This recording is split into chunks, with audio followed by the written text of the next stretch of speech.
나는 아브라함가 사람입니다. 아브라함 집안 사람입니다. 라는 주제로 함께 하나님의 말씀을 나누기를 원합니다.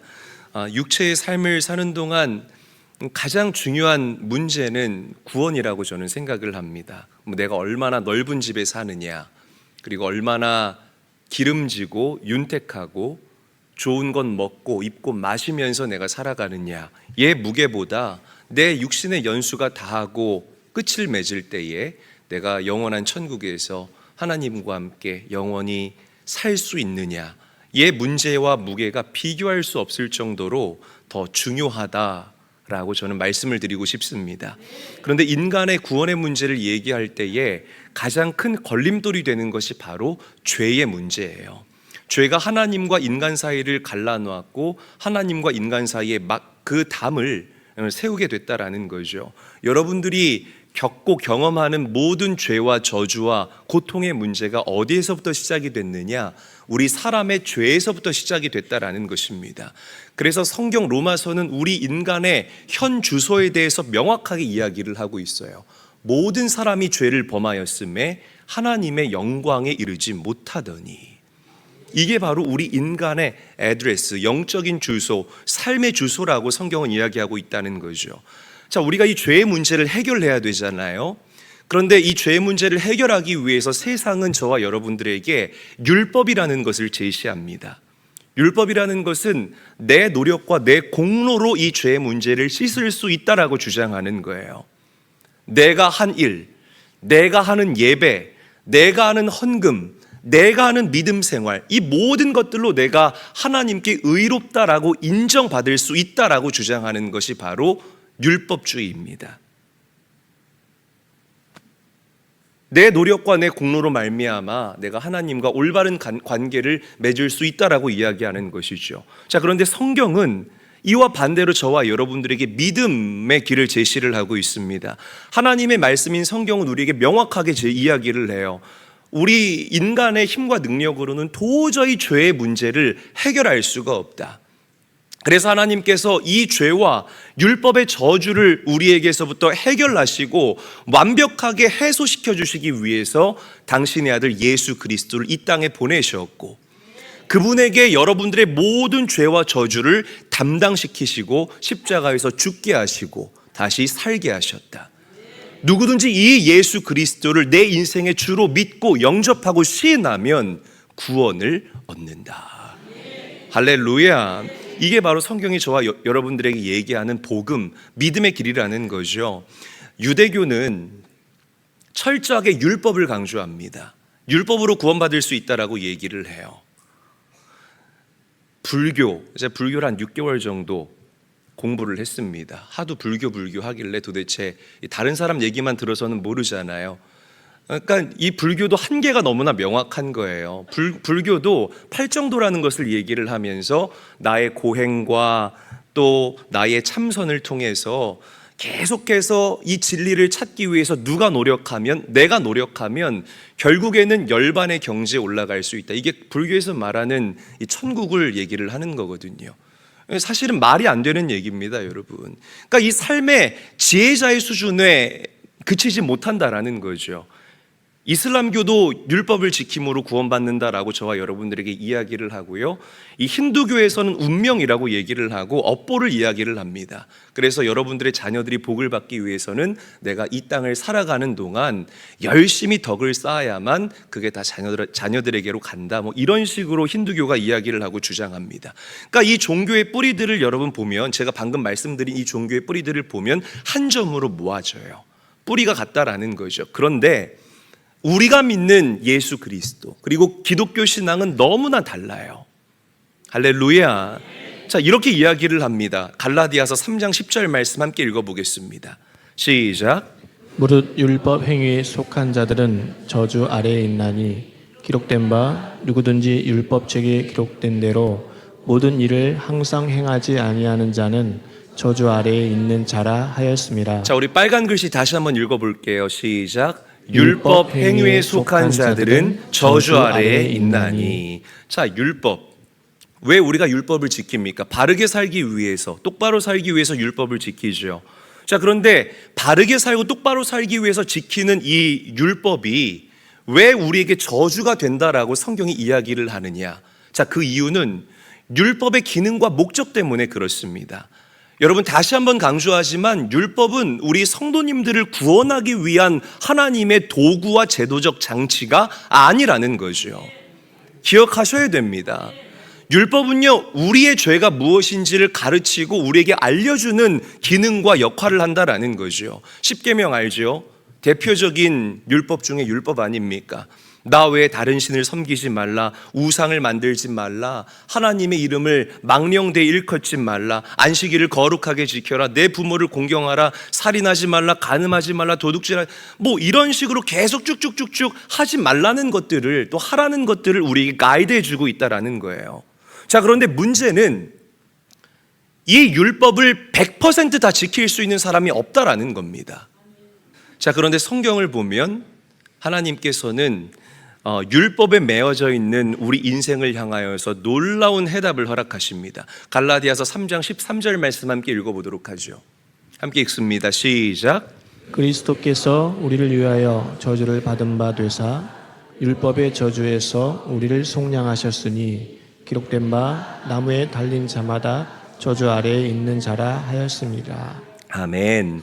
예수님이 십자가 곧 나무에 달려서 나 대신 죽으신 이유가 무엇입니까? 저와 여러분들을 율법의 속박과 율법의 정죄에서부터 자유케 하시기 위하여서 예수님이 나 대신 십자가에 달려 죽으셨다라는 사실을 믿으시기를 바랍니다.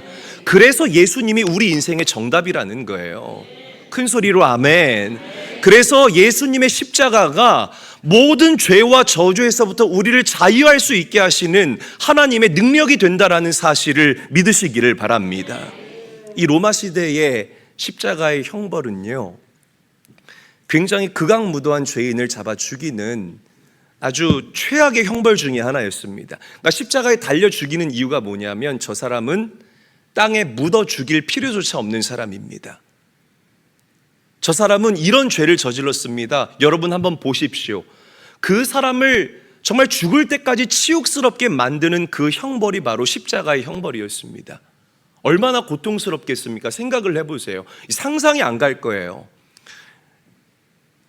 십자가에 손을 못 박혔다라고 성경은 이야기를 하는데, 여러분 손바닥에다가 못을 박는 게 아니에요.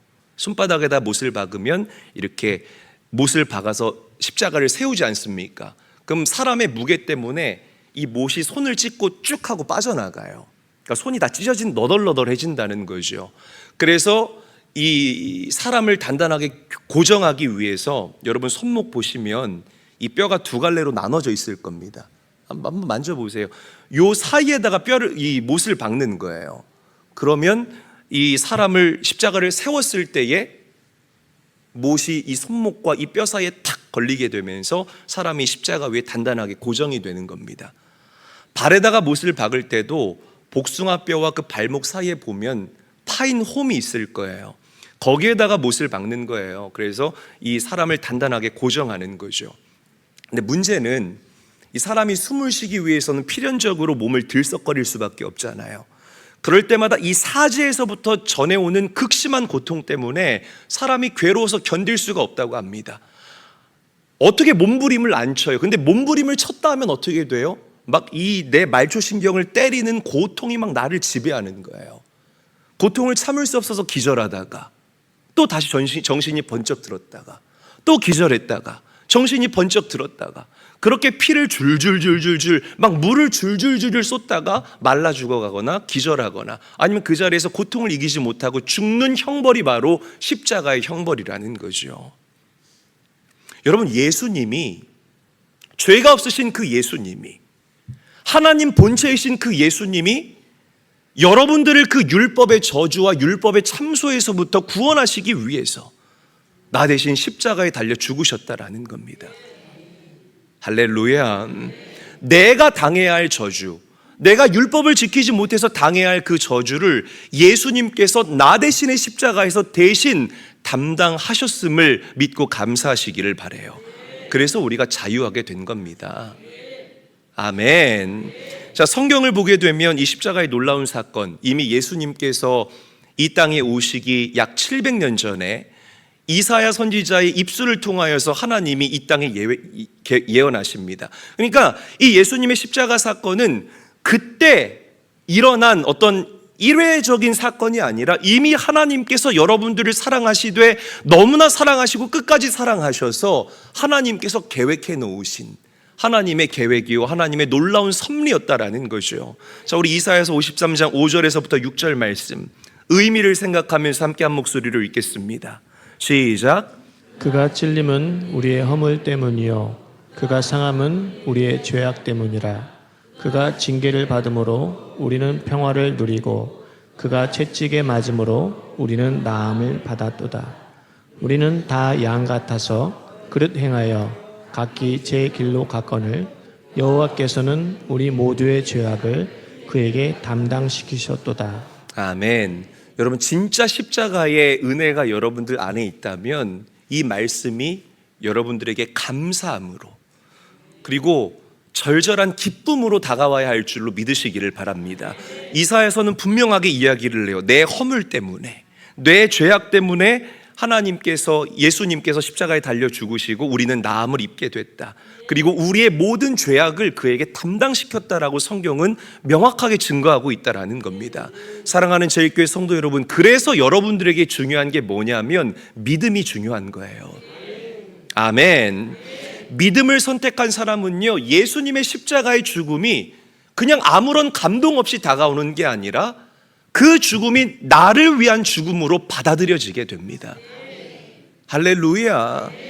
그러니까 여러분, 이 믿음이라는 것은요, 예수님의 십자가 사건, 복음 중에 복음, 그 복음의 진수를 여러분들과 하나로 묶는, 마인드하고 타이업하는 하나님의 도구이고 하나님의 능력이라는 거예요. 그래서 믿음이 없는 사람들과 믿음이 있는 사람들의 삶이 너무나 다르다라는 것을 우리가 부정할 수 없다라는 것입니다. 여러분, 믿으시기를 바라요. 무엇을? 예수님의 십자가 사건이 나를 위한 사건이라는 것을, 예수님의 십자가의 죽음이 나를 위한 죽음이라는 것을 믿고 고백하고 시인하기만 하면 여러분들에게 임하는 그 모든 율법의 저주가 예수님에게로 옮겨간다라는 사실을 믿으시기를 바랍니다. 이게 십자가의 비밀입니다. 할렐루야. 이게 여러분들을 정말 자유하게 하는, 마귀가 참소해도 우리는 끄떡 없고 마귀가 정죄해도 끄떡 없고 죄의식 속에 파묻혀 살아가지 않게 하는 하나님의 방법이라는 사실을 믿으시기를 바라요.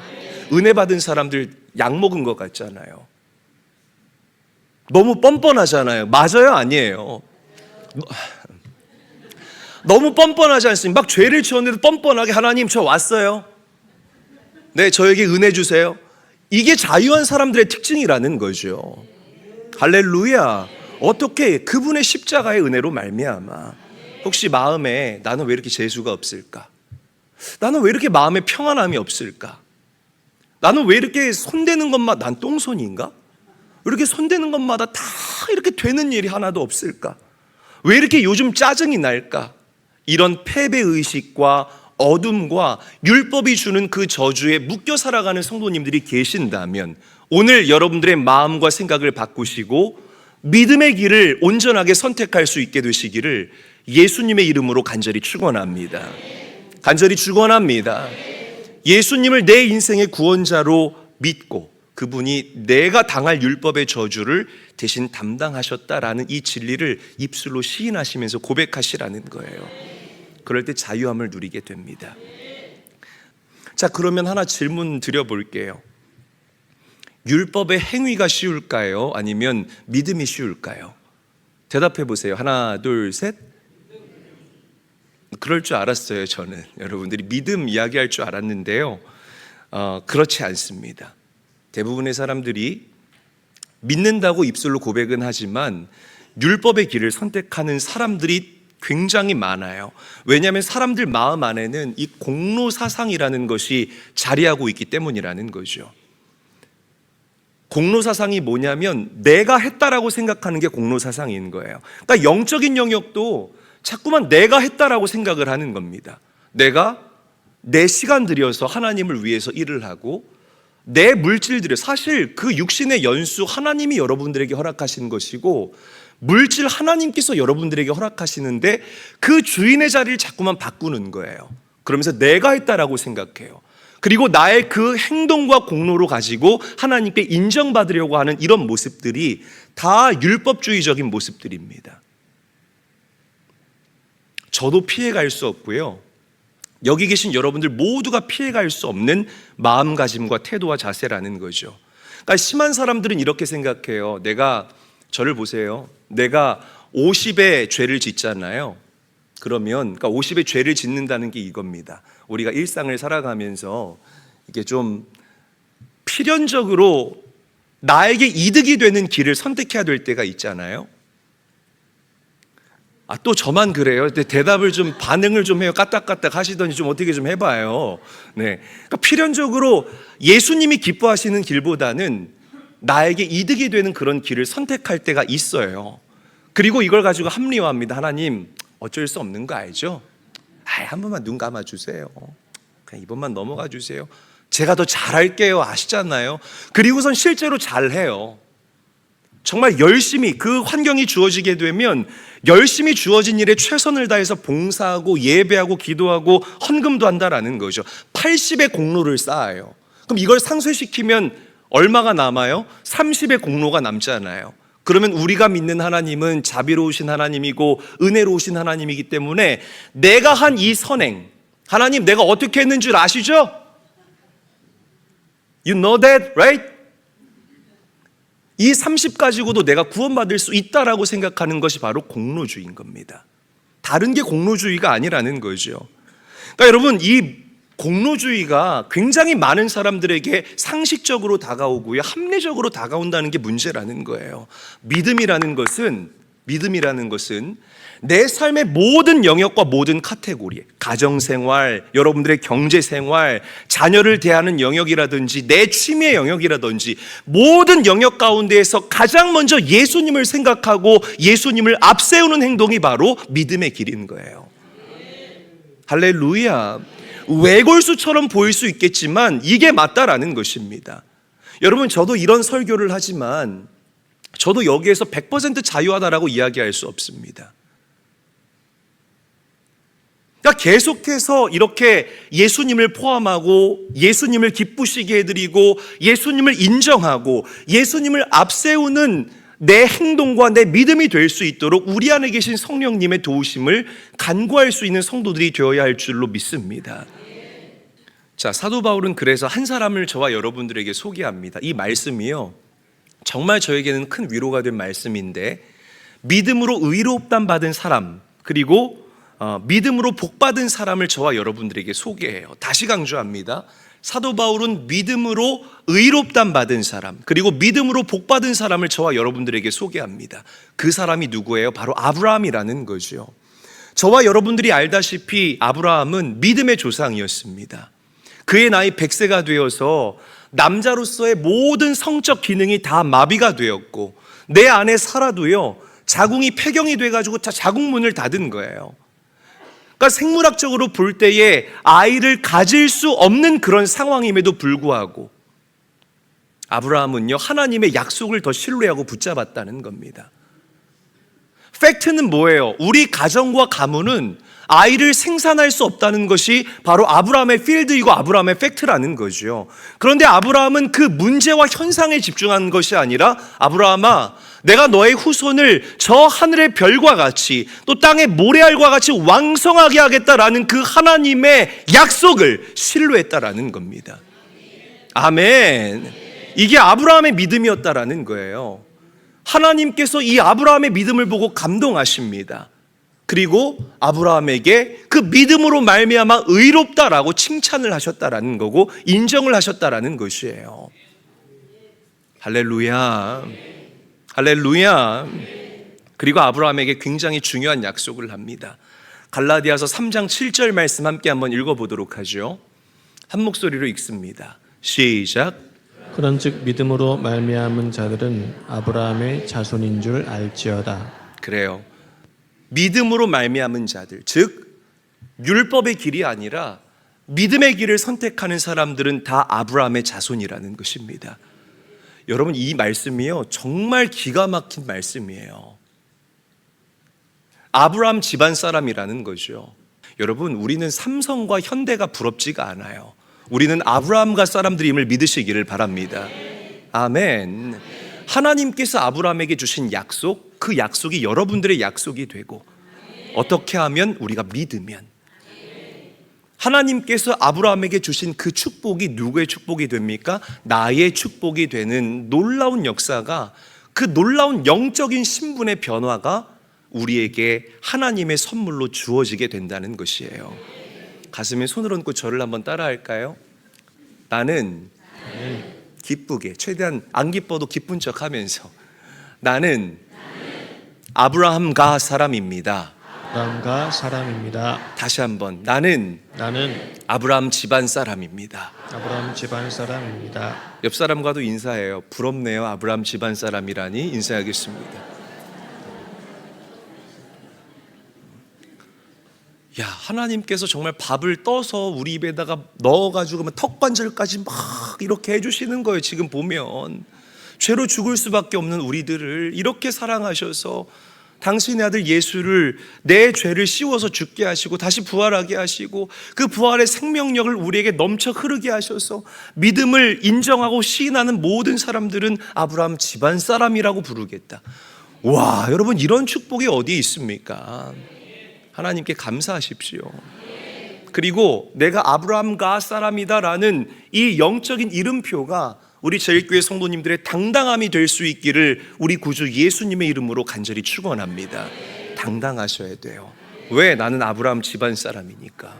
야, 내 타고 올라가면 우리 족보에 아브라함 형님 있어. 형님이 아니군요. 아브라함 할아버지 있어. 까불지 마. 이게 여러분들의 정체성이고 여러분들의 당당함이 돼야 된다는 거죠. 예수님을 믿으면 내 안에 성령 하나님께서 여러분들에게 확신 주세요. 환경이 어렵고 힘들어도, 육체가 병들었어도 너는 하나님의 딸이야, 너는 하나님의 아들이야 라는 강력한 확신을 주십니다. 이것이 우리의 삶을 돌파할 수 있는 믿음의 열쇠라는 사실을 믿으시기를 바랍니다.